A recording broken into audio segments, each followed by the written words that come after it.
Just going to have a bit of a ramble, as I do, given the effects of all the goings on in New Zealand with the crazy man with a gun shooting a lot of other crazy people in a mosque. And the reason I say that, I'm not try not to be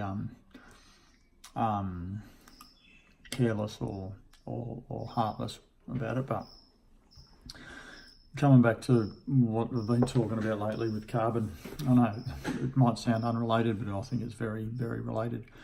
When we breathe out carbon, it goes into the atmosphere, obviously trees absorb it, recycles, we breathe in the oxygen that was carbon dioxide, and we eat the plants, or we eat the animals that ate the plants. Everything gets recycled. All right, we know this.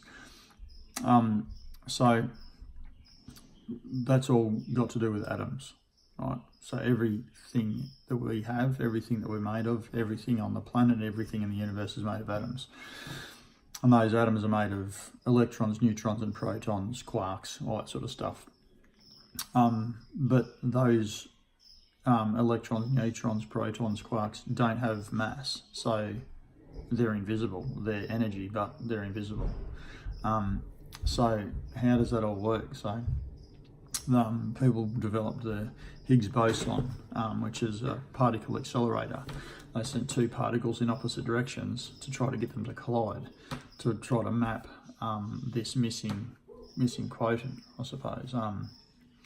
And they found that, yeah, there's this, they've called it the Higgs field that they've found through this process. But none of that's, we can't see it. We know it's there, we can't see it. Isn't that spiritual? I mean, isn't that what it's all about? Like, beyond mass, subatomic particles is what it all comes down to. But when you look at Hindu religion and Buddhism or whatever, they've talked about it for 4,000 years, longer, how things have a deeper meaning than just the mass of them. So how do we explain that? Or how do you explain that energy that exists without being able to put it in real terms that people can understand, like solid mass? People, if you can't see it, how do you? So we symbolize it, because when you're little, you come out of your mother and you come out into this world and looked around, and you were surrounded by this mass and this reality that was like, you knew nothing about it.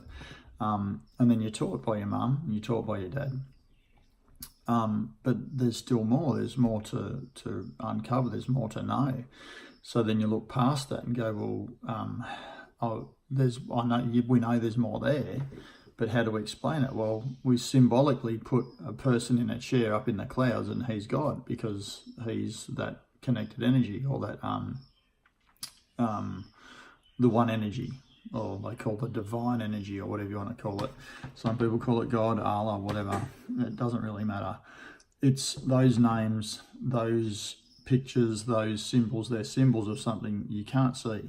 You'll never be able to see it. So we symbolize it, and then we attach something of ourselves to it, because that's what we understand. The mass world, or the physical world, we attach that to it. So when we do that, we can understand, we can pretend we can understand it better. We really don't. But then we can own it, because we've attached something to it, we own it. And then if somebody disagrees with it, or has a different God, we can then disagree with our symbols. And that's where we end up with this today. Or you can do the opposite, and you can go, right, religion's stupid, it's all a bunch of rubbish, I'm going to become an atheist.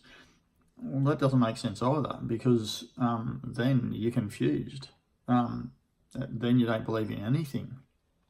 I think the key to it all is to understand that it's not to be understood. It's just to be enjoyed. And if you're going to live life to the fullest, don't compartmentalize it.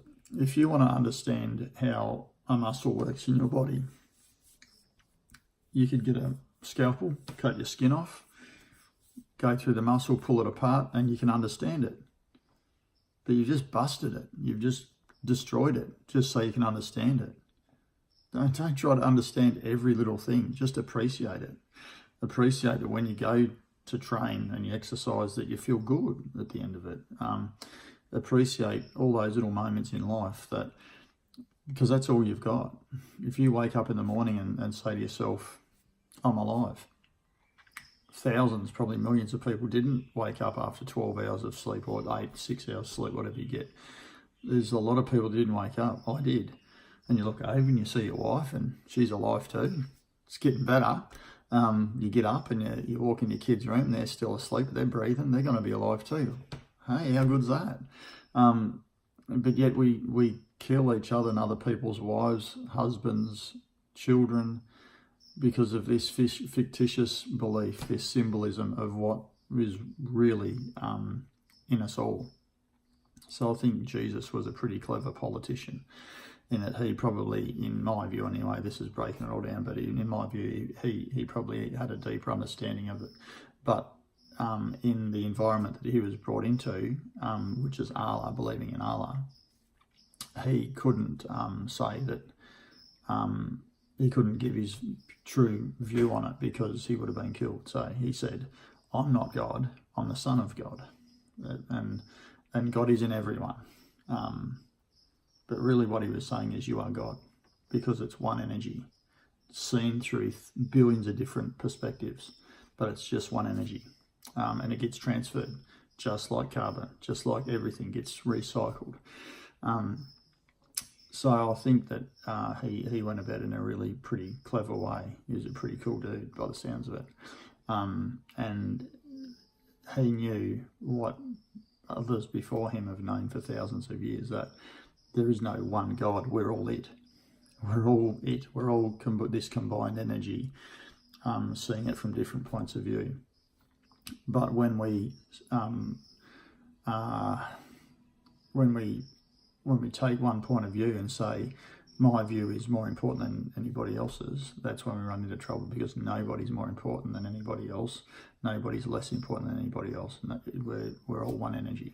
And that's where I think it's all gone wrong. And that's why these things have happened overseas, because people just don't get it. They don't get, people in the mosque don't get it. People with a gun don't get it. Hopefully one day people get it and they realise that we're all one energy, one solar energy, one connected energy. And to live the best life you can live without projecting your beliefs onto somebody else. I mean, they're my beliefs, you can take with it what you like, but that's mine. I just thought I'd touch. So yeah.